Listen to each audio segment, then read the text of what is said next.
And good morning. Thanks for tuning in to 23 ABC News at 11 a.m. I'm Mike Hart. And I'm Melissa Flores. All eyes on the Speaker of the House following last night's impeachment of President Donald Trump. There is speculation that the case could be sent to the U.S. Senate for the trial that's set to begin in January. ABC's Serena Marshall has a recap and an update on what's next.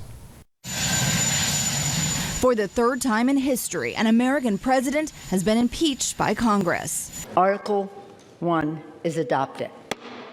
The charges: abuse of power and obstruction of Congress.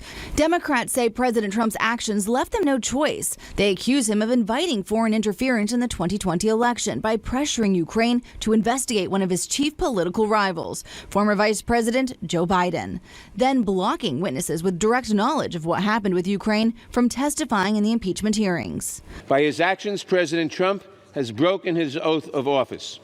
His conduct continues to undermine our Constitution and threaten our next election. The vote mostly along party lines, with not a single Republican voting to impeach President Trump. Voters will never forget that Democrats have been triggered into impeaching the president because they don't like him and they don't like us. While the House was acting, the president was rallying his base in Michigan. This lawless partisan impeachment is a political suicide march for the Democrat Party. The next step in the impeachment is a Senate trial, but Speaker Pelosi now saying she's not sure when she'll send them the articles. Clearly, do you understand? When we see what their process is, we will know who and how many we want to send over. Mr. President, it looks like the prosecutors are getting cold feet in front of the entire country and second guessing whether they even want to go to trial. President Trump responding to the speaker in real time on Twitter, frustrated that the Senate can't set a date, and in his words, put this whole scam to default, as leaders from both parties are scheduled to meet on the Hill to work out the details. Serena Marshall, ABC News, Washington.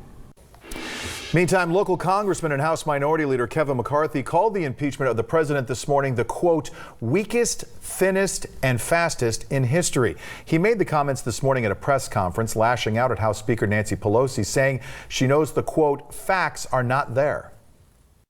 Now we have the own Speaker of the House who is so embarrassed that she admits the failure of this impeachment that she will not even send it to the Senate. So embarrassed that I watched in her press conference she wouldn't even take your questions.